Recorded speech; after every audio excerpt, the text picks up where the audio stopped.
भारत दर्शन में आपका हार्दिक स्वागत है। लाइक करें, सब्सक्राइब करें, कमेंट करें, शेयर करें। टीम उज्जैन पहुंची है उज्जैन महाकालेश्वर मंदिर का दर्शन हेतु। 12 ज्योतिर्लिंगों में यह अनोखा मंदिर है। दक्षिण दिशा में मुख है। प्राचीन इतिहास है। यहाँ जो है अनेकों प्रकार से विश्व से लोग आते हैं। यहाँ हमेशा महाकुंभ लगा रहता है। हर कोई अपनी मनोकामना लेकर के यहाँ आता है। कुंभ भी होती है। आज हमारी टीम उज्जैन महाकाल के दर्शन करे और आप सबको भी दर्शन करवाए।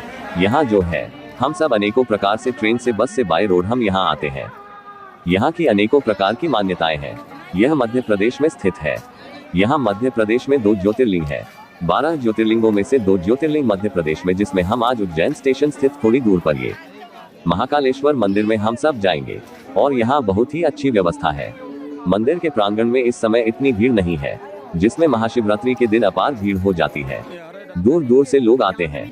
यहाँ हर प्रकार की सुविधा होती है। उज्जैन में कोई भी राजा यहाँ रात को रुकता नहीं। यहाँ की मान्यता है कि यहाँ का एक ही राजा है, वह महाकाल है। यहाँ दर्शन मात्र से जीवन के सारे पाप मिट जाए। भैरव जी के दर्शन करने के बाद ही महाकाल के दर्शन लोग करते हैं। ऐसी मान्यता है, तब जाकर के पूरा पूजा होता है। यहाँ मंदिर की मूर्ति की दिशा दक्षिण में या तांत्रिक के अनुसार यह मूर्ति की दशा हुई है और भैरव के दर्शन के लिए प्रसाद में उनके मदिरा का प्रसाद चढ़ाया जाता है।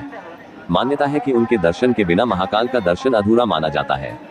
ये प्राचीनतम कल से ही चलाया है, जिसकी वजह से उज्जैन महाकाल में लोग जाते हैं और भैरव जी का भी दर्शन करते हैं।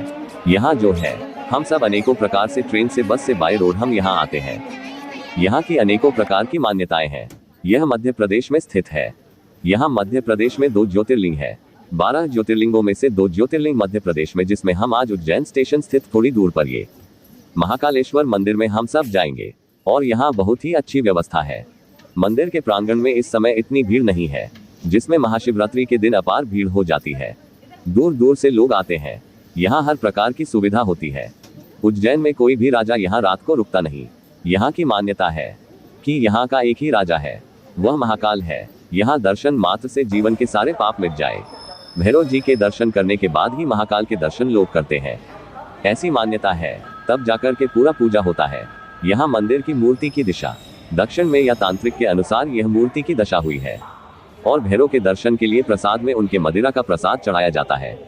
मान्यता है कि उनके दर्शन के बिना महाकाल का दर्शन अधूरा माना जाता है। ये प्राचीनतम कल से ही चलाया है, जिसकी वजह से उज्जैन महाकाल में लोग जाते हैं और भैरव जी का भी दर्शन करते हैं। क्षिप्रा नदी के किनारे बसा हुआ शहर उज्जैन महाकाल की नगरी, यह एक प्रसिद्ध नदी है। उज्जैन में कुंभ का मेला इसी नदी के किनारे लगता है।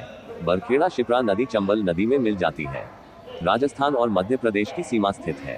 क्षिप्रा नदी की लंबाई 195 किलोमीटर। नदी सिर्फ मध्य प्रदेश में बहती है, मध्य प्रदेश से ही निकलती है। क्षिप्रा नदी की सहायक नदी तथा गंभीर नदी त्रिवेणी संगम भी कहा जाता है। क्षिप्रा नदी इन सीमाओं को सटी है।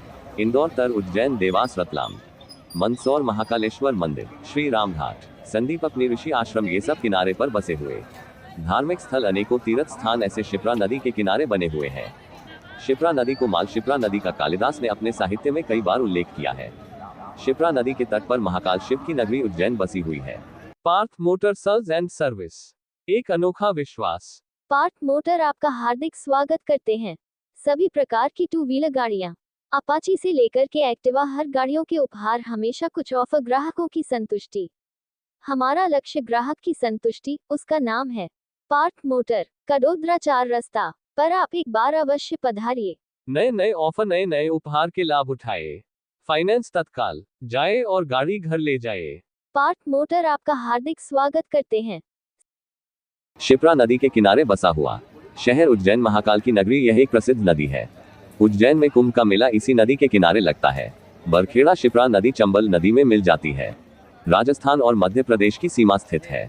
क्षिप्रा नदी की लंबाई 195 किलोमीटर। नदी सिर्फ मध्य प्रदेश में बहती है, मध्य प्रदेश से ही निकलती है। क्षिप्रा नदी की सहायक नदी तथा गंभीर नदी त्रिवेणी संगम भी कहा जाता है। क्षिप्रा नदी इन सीमाओं को सटी है। इंदौर, तर, उज्जैन, देवास, रतलाम, मंदसौर, महाकालेश्वर मंदिर, श्री राम घाट, संदीपक ऋषि आश्रम, ये सब किनारे पर बसे हुए धार्मिक स्थल, अनेकों तीर्थ स्थान ऐसे क्षिप्रा नदी के किनारे बने हुए हैं। क्षिप्रा नदी को माल क्षिप्रा नदी का कालिदास ने अपने साहित्य में कई बार उल्लेख किया है। क्षिप्रा नदी के तट पर महाकाल शिव की नगरी उज्जैन बसी हुई है। प्रत्येक 12 साल के बाद इसी नदी के किनारे कुंभ मेला लगता है। उज्जैन में और कुंभ विश्व का सबसे बड़ा मेला है, जो मध्य प्रदेश में शिप्रा नदी के किनारे ही लगता है। ओंकारेश्वर ज्योतिर्लिंग नर्मदा नदी के किनारे बसा हुआ है। शिप्रा नदी के किनारे बड़े बड़े तपस्वियों ने सिद्धियां प्राप्त की है। वे बहती है, मध्य प्रदेश से ही निकलती है। शिप्रा नदी की सहायक नदी तथा गंभीर नदी त्रिवेणी संगम भी कहा जाता है। शिप्रा नदी इन सीमाओं को सटी है। इंदौर तर उज्जैन